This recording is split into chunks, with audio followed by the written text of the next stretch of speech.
So the question I want to ask you is this. As an economic soldier who is breeding other economic soldiers in your household, what are you fighting for? Like, what is your big idea that you're fighting for? What is the big aha moment that where you're just like, you know what? I love this concept. I love this thing. I love this mission. I'm okay with whatever happens. We're gonna build regardless, whether we build successfully or build and fail. I'm gonna fight for this. Like, and I'm willing to try to do this and not succeed. And that is a realistic conversation. I think every black person who wants to build any person that wants to build wealth, legacy, level up, or whatever, you're gonna have to deal with that. You got to deal with the fact that 80% of black owned businesses don't succeed, but somebody's got to go out there.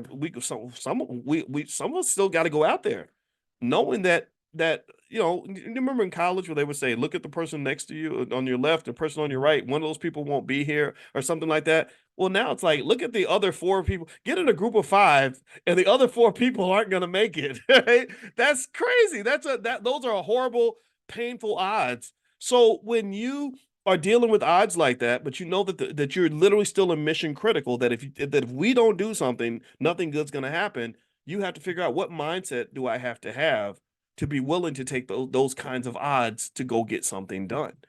And here's the thing: it's hard to do, but once you figure out your why, then that elevates you another level. That heightens your consciousness.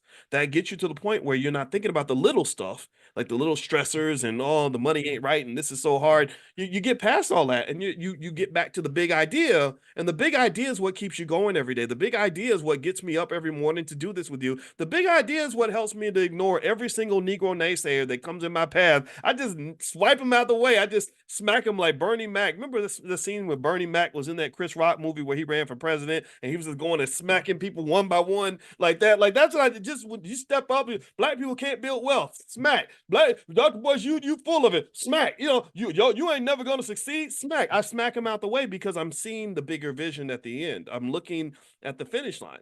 And I'm saying, no, this plane is taking off, buddy. And if you're not on it, that's okay because this plane is taking off. It has already taken off.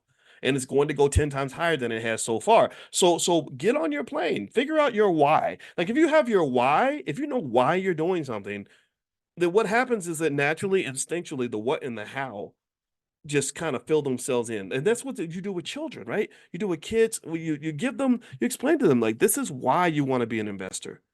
This is why you want financial security. This is why you want to own your own business. This is why you want to own real estate.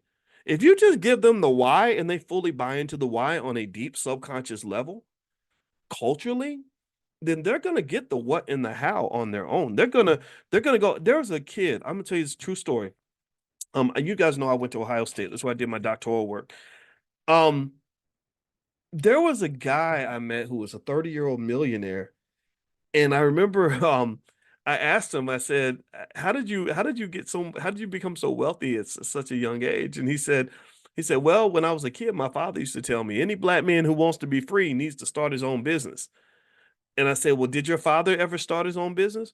He said, no, he was a truck driver and he worked for an employer. He said, but he used to always say every black man who wants to be free needs to start his own business. So what happened was when this kid got to Ohio State, and they said, well, what do you want to major in? He said, well, my father always said that any black man who wants to be free needs to have his own business. So I think I'll be an entrepreneur. So he learned the what and the how at Ohio State, but his father gave him the why. Like the why you're doing something is the engine that propels you forward. That's your thrust. That's your lift and your thrust. And then the what and the how is kind of the navigation. So you use the airplane analogy, and you're trying to go somewhere far, and you're flying through turbulent weather. If you have a lot of thrust on that plane and a lot of lift on that plane, then that plane has a lot of potential. But then once the potential's there, you fill in the blanks with the navigation. You say, okay, now what are we going to do with this extra energy? And that's the other thing too. A person whose why is deeply embedded in their soul. Like if you just deeply on a subconscious and just on a almost like a spiritual level understand why you're doing something, why you have to fight, why you got to figure it out, why you got to keep going, then that airplane can handle a lot of weight. Like you can have, remember I told you the four forces on the airplane: lift, thrust, and then the negatives are weight and drag. So the people around you, or the negatives, or the negative energy, or the obstacles, or the or whatever, the discouragement that you might experience, or the distractions, that is your weight and that is your drag. A plane that has, if your Y is really strong and your engine is strong and you have a lot of lift and a lot of thrust, then the weight and the drag isn't going to bother you that much. And if it does bother you too much, you throw the weight off the plane. That's where you focus. That's where you just say, I'm not talking to you about my grand vision, because you just don't understand it. Apparently, you're just someone where I'm going to have to show you